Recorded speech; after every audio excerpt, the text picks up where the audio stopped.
Salam, selamat pagi Bapak Ibu Saudara yang terkasih di dalam Tuhan Yesus Kristus. Pada pagi hari ini kembali kita mau merenungkan firman Tuhan yang saya beri judul Dalam Kendalinya Tuhan. Yesaya pasal yang ke-48 ayat 17 berkata, "Beginilah firman Tuhan penebusmu yang maha kudus, Allah Israel. Akulah Tuhan Allahmu yang mengajar engkau tentang apa yang memberi faedah, yang menuntun engkau di jalan yang harus kau tempuh." Saudara, dalam hidup kita butuh yang namanya arahan. Seberapa banyak harta kita, seberapa tinggi jabatan kita kita punya yang namanya keterbatasan. Yaitu kita tidak pernah tahu akan hari depan. Kita punya keterbatasan bahwa besok kita ini seperti apa. Seberapa tebal isi dompet, sebanyak kekuatan yang kita punya, seberapa banyak teman-teman yang kita punya Kita nggak tahu besok apa yang akan terjadi dalam hidup kita. Kita tidak punya kepastian besok seperti apa. Tetapi ada satu kepastian, yaitu bahwa kita semua diciptakan Tuhan. Itu ada yang namanya tujuan. Kita nggak tahu hari depan, tapi kepastiannya kita pegang. Kita ada sekarang itu karena ada tujuan.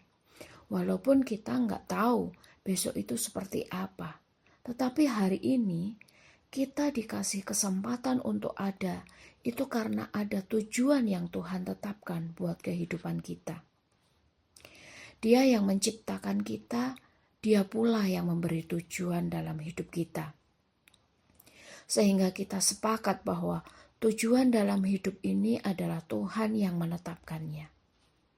Karena Dia yang menciptakan dan Dia yang paling tahu apa yang paling pas buat setiap hidup kita. Tapi Tuhan membebaskan kita, memberikan kehendak bebas kepada kita untuk bisa memilih jalannya sendiri. Dan dalam kehendak bebas itulah Tuhan menyatakan nasihat demi nasihat, arahan demi arahan. Kita ada dalam kendalinya Tuhan. Saudara, pilihan kita, apakah kita memilih untuk tetap menurut arahan-arahan Tuhan? Dalam kendalinya Tuhan, ataukah kita memilih untuk tidak mendengarkan suaranya Tuhan? Saudara, di dalam ayat pokok kita jelas di sana dikatakan bahwa Tuhan sendirilah yang mengatakan, "Akulah Tuhan Allahmu yang mengajarkan engkau mana yang berfaedah, dan Aku yang menentukan kamu di jalan mana yang harus kamu tempuh." Bukankah hari demi hari kita itu gak pernah tahu, Tuhan, jalan mana yang harus aku pilih? Jalan mana yang harus aku jalani? Tuhan, aku harus respon seperti apa?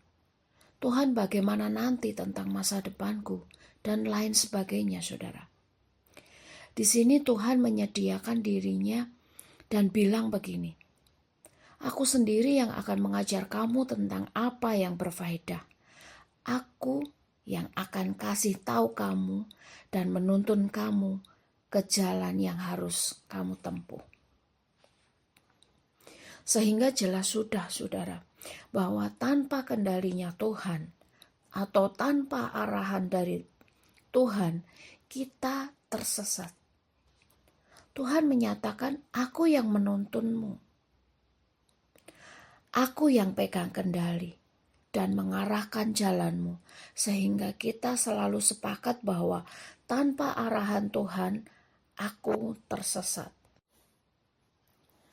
Makanya hari-hari ini kita harus terus berdoa dan meminta sama Tuhan bahwa Tuhan, bimbinglah aku. Di mana ada Tuhan, di situ ada aku. Tuhan, kendalikan kehidupan supaya aku nggak salah jalan. Arahkan jalanku supaya aku tahu jalan yang harus aku ambil ya Tuhan.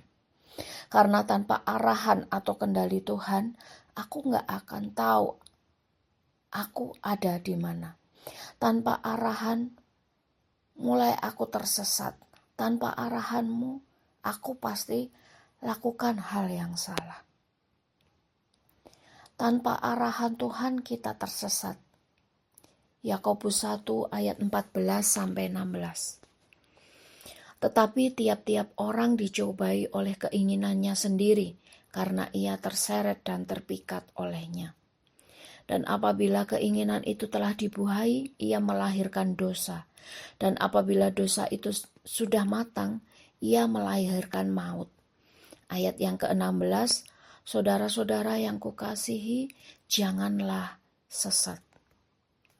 Saudara, kita tersesat ketika kita memilih jalan sendiri, bukan memilih mendengarkan suara dan arahan Tuhan. Kita tersesat ketika kita memilih dan menghidupi apa yang kita inginkan, bukan apa yang Tuhan inginkan. Sehingga kita ini tersesat di dalamnya. Dosa yang kita kerjakan dan maut yang kita dapatkan. Ketika kita taat akan arahan Tuhan, ada dua hal yang kita dapat. Yang pertama, damai sejahtera, bahagia. Yesaya pasal yang ke-48 ayat yang ke-18. Sekiranya engkau memperhatikan perintah-perintahku, maka damai sejahteramu akan seperti sungai yang tidak pernah kering. Dan kebahagiaanmu akan terus berlimpah seperti gelombang-gelombang laut yang tidak pernah berhenti. Betapa bodohnya kita ketika kita tidak dikendalikan oleh Tuhan. Hidup kita tanpa arahan Tuhan. Karena saudara, di saat kita dikendalikan Tuhan, kita diarahkan Tuhan, maka damai sejahtera ada padamu. Dan disitulah kita menerima kebahagiaan. Di mana ada arahan Tuhan, di situ ada damai sejahtera. Dan di mana ada damai sejahtera, di situ ada kebahagiaan. Amin, saudara. Yang kedua, Yesaya pasal yang ke-48 ayat 19. Maka keturunanmu akan seperti pasir dan anak cucumu seperti kersik banyaknya. Nama mereka tidak akan dilenyapkan atau ditiadakan dari hadapanku. Di sini jelas bahwa ketika kita mendengarkan arahan Tuhan, hidup kita dalam kendalinya Tuhan, maka akan datang kekuatan untuk mencapai tujuan. Tujuan apa, saudara? Bahwa bangsa Israel ada begitu dari keturunan Abraham, Tuhan yang menjanjikan kepada Abraham, sama halnya dengan Kejadian pasal yang ke-12 ayat 12. Aku akan membuat engkau menjadi bangsa yang besar dan memberkati engkau serta membuat namamu masyhur. Dan engkau akan menjadi berkat. Ini juga selaras di dalam Kejadian pasal yang ke-22 ayat 17-18. Maka aku akan memberkati engkau berlimpah-limpah dan membuat keturunanmu sangat banyak seperti bintang di langit dan seperti pasir di tepi laut. Dan keturunanmu itu akan menduduki kota-kota musuhnya. Oleh keturunanmu lah semua bangsa di bumi akan mendapat berkat, karena engkau mendengarkan firman-Ku. Intinya, saudara, ketika kita mendengarkan arahan Tuhan, maka kita akan mencapai tujuan yang Tuhan tetapkan. Kalau saudara mendengar arahan, kata-kata Tuhan, kamu akan mencapai seperti apa yang sudah Tuhan tetapkan. Saudara, sebagai kesimpulan firman Tuhan pada pagi hari ini, seringkali kita merasa sotoy, merasa sok mengerti dengan apa yang kita putuskan, apa yang kita jalankan tanpa mendengar arahan Tuhan. Dan pada akhirnya ketika kita menolak dan mentok, gak mendapatkan jalan, kita maunya nyalahin Tuhan. Ketika kita mentok, kita putus asa dengan diri kita sendiri. Tetapi Bapak Ibu Saudara, Keputusan yang terbaik adalah ketika kita berbalik kepada apa yang Tuhan gambarkan dan arahkan sama kita. Sesuatu yang sesuai dengan arahan Tuhan akan mencapai tujuan. Pada pagi hari ini, saudara berada di titik mana saya tidak tahu. Tetapi satu hal, aku akan mengendalikan hidupmu. Aku akan mengarahkanmu, kata Tuhan. Di titik di mana saudara berada pagi hari ini, Tuhan berkata dengan lembut bagi kita semua. Kembalilah kepada rencanaku yang akan mengarahkanmu sampai tujuan. Amin. Puji nama Tuhan. Mari kita berdoa.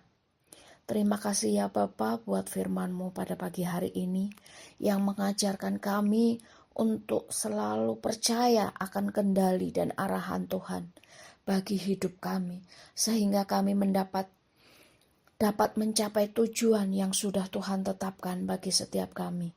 Hanya di dalam nama Tuhan Yesus Kristus pagi ini kami terima berkat-Mu. Haleluya. Amin.